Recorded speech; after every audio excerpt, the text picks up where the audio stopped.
News आपके साथ मैं हूं रचना बंसल। उत्तराखंड के चमोली में लोगों ने सोचा नहीं था कि सुबह उनके लिए इतनी ज्यादा मुसीबत भरी होगी, महातबाही अपने साथ लेकर आएगी। कह सकते हैं उत्तराखंड में चमोली में कल काल का दिन था, अपने साथ महातबाही लाया। 15 लोगों की जान अब तक जा चुकी है, लेकिन फिक्र वाली बात यह कि 150 से 200 लोग अभी भी लापता हैं। इस बीच अपडेट ये कि 15 लोगों की मौत हो गई है, जिनके शव मिल गए हैं। 15 शव मिले हैं, जिसके बाद मौत की पुष्टि हो पाई है, लेकिन अभी भी ऐसे तमाम लोग हैं जिनके बारे में कोई जानकारी नहीं है। एसडीआरएफ, एनडीआरएफ, आईटीबीपी, सेना के जवान लगातार मुस्तैदी के साथ रेस्क्यू ऑपरेशन पूरा करने में जुटे हुए हैं। सेना के हेलीकॉप्टर्स का इस्तेमाल किया जा रहा है। चमोली में जोशीमठ के पास ग्लेशियर का एक बड़ा टुकड़ा टूटा, धौली नदी में गिरा, डैम टूटा और फिर उसका तेज पानी अपने साथ मलबा, चट्टान के टुकड़े, पहाड़ों के टुकड़े, बड़े बड़े पत्थर, ये सभी लेकर अपने साथ आगे चलता रहा और महातबाही जहां जहां से सैलाब गुजरा वहां वहां महातबाही देखने को मिली है। स्थानीय लोग लगातार इन वीडियोस को बनाकर लोगों को जागरूक करने का काम कर रहे थे। आप मेरे आसपास ये 20 तस्वीरें देख रहे हैं और इन 20 तस्वीरों को 20 कैमरों की नजर से देखकर आप समझ पाएंगे कि तबाही कितनी ज्यादा बड़ी है। हो सकता है इन तस्वीरों को देखने के बाद 2013 का केदारनाथ आपदा आपको याद आ रही हो। हालांकि वो इससे कहीं ज्यादा बड़ी आपदा थी, जिसमें 5000 से ज्यादा लोगों की मौत हो गई थी। लेकिन अब यहां राहत बचाव टीम लगातार कल से काम कर रही है। रात भर रेस्क्यू ऑपरेशन चला है। अच्छी बात यह कि 30 लोगों को सकुशल निकाल लिया गया है बाहर, लेकिन अभी भी ये मौत की संख्या बढ़ सकती है, क्योंकि जिस तरीके से मलबा आगे बढ़ा, अंदाजा आप लगाइए 100 फीट ऊपर, 100 फीट ऊंचाई के साथ ये मलबा बह रहा था। जो कुछ सामने आया, घर, मकान, पेड़, सब कुछ तिनके की तरह इसके साथ बह गया। लोग जहां तहां थे वही मलबे के साथ या तो बह गए या फिर मलबे में दब गए। ऐसे में जो लोग नहीं मिल पा रहे हैं उनके मरने की आशंका और ज्यादा बढ़ रही है। कल ही मुख्य सचिव ने कहा था 100 से 150 लोग मर सकते हैं, ऐसी आशंका है इस आपदा से। लेकिन आप ये भी जानिए कि कैसे युद्ध स्तर पर लगातार रेस्क्यू ऑपरेशन का काम चल रहा है। सेना की मदद ली जा रही है। एसडीआरएफ, एनडीआरएफ की टीमें पहले से मौजूद और दिल्ली से और एक्स्ट्रा टीम भी एयरलिफ्ट करके कल भेजी गई हैं। रेस्क्यू ऑपरेशन चल रहा है, जिसमें चीता चॉपर का इस्तेमाल किया जा रहा है, C-170 का इस्तेमाल किया जा रहा है, AN-32 का इस्तेमाल किया जा रहा है, MI-17 वहां पर तैनात किया गया है, चिनूक वहां लोगों की मदद के लिए पहुंचाया गया है। ऐसे में जोशीमठ में कंट्रोल रूम बनाकर तमाम जगह पर निगरानी भी रखी जा रही है। मेडिकल टीम पहले से मुस्तैद है, क्योंकि जो लोग टनल में फंसे हुए थे या जो मलबे से निकलकर सुरक्षित जिंदा वापस आ रहे हैं, उन्हें तुरंत मेडिकल टीम अटेंड करती है, देखती है, परखती है कि कहीं कोई दिक्कत तो नहीं है। तुरंत प्राथमिक उपचार भी दिया जा रहा है। लेकिन बड़ी चुनौती इसलिए है क्योंकि मलबा बहुत ज्यादा जमा हुआ है। उसे खोद खोद कर टीम वहां से मजदूरों को निकालने की कोशिश कर रही है। कहा जा रहा है 150 से 200 जो भी लोग लापता हैं, ये सभी वो मजदूर हैं जो वहां काम कर रहे थे।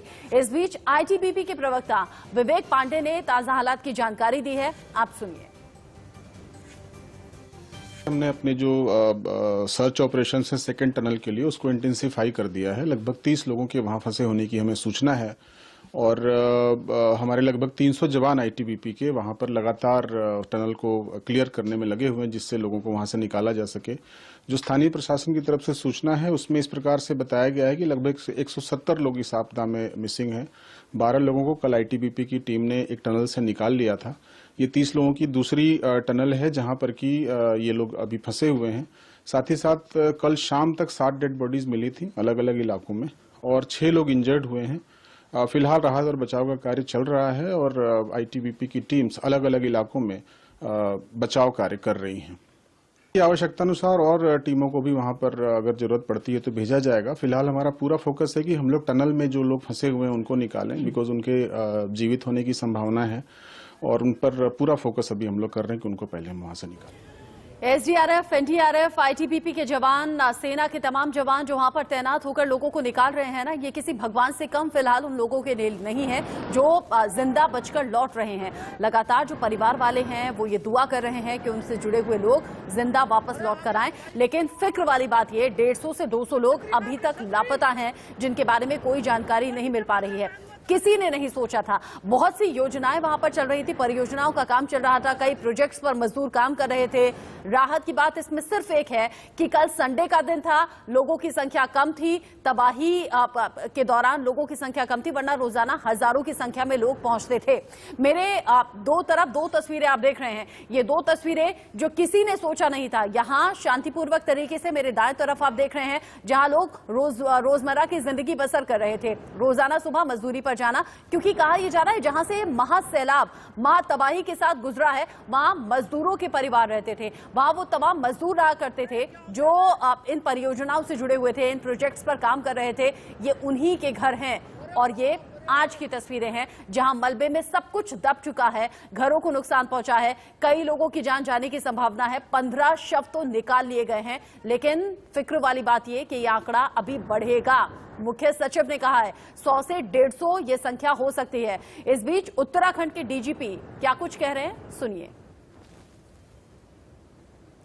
देखिए, मैं 2-3 बातें स्पष्ट करना चाहूँगा। कुछ लोगों ने मीडिया में ज़्यादा पैनिक फैला दिया है, उसकी आवश्यकता नहीं है।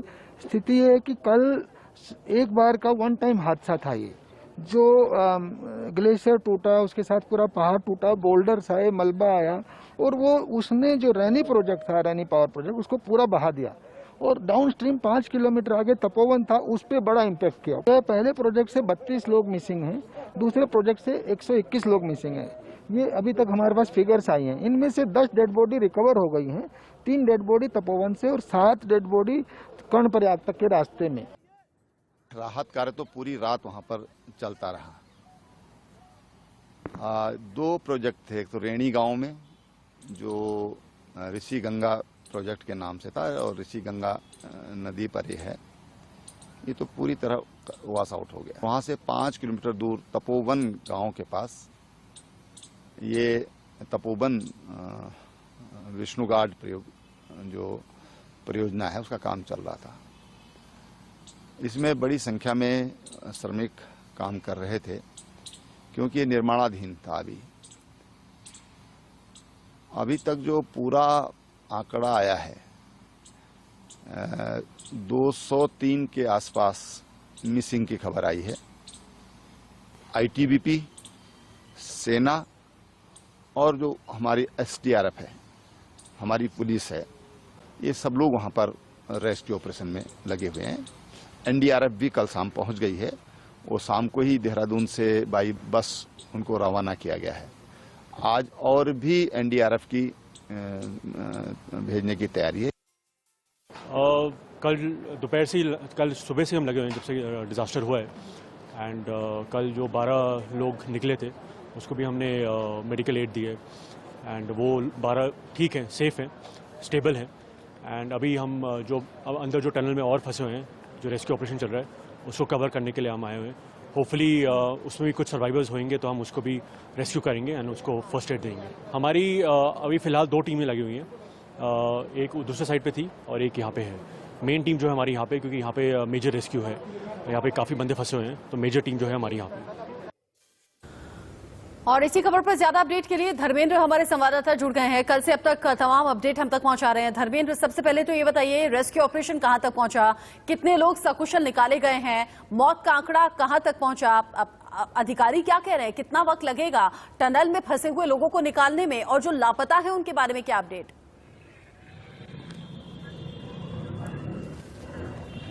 हाँ बिल्कुल, देखिए अभी जो 12 बजे तक का आंकड़ा मिला है उसमें 18 लोगों के शव बरामद कर लिए गए हैं और 202 लोग लापता बताए जा रहे हैं। इसमें वो लोग भी शामिल हैं जो तपोवन के टनल में फंसे हुए हैं और हालांकि उसमें ज़्यादा मलबा आ जाने की वजह से उस मलबे को हटाने में अभी थोड़ी दिक्कत आ रही है।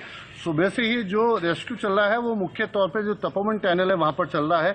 अभी जो लोग टनल में फंसे हुए हैं उन्हें निकालना बड़ी चुनौती है और ये भी संभावना जताई जा रही है कि वो जो लोग लोग अंदर फंसे हुए हैं वो जीवित हैं, तो उन्हें सुरक्षित बाहर निकालना सबसे बड़ी पहली ये चुनौती है।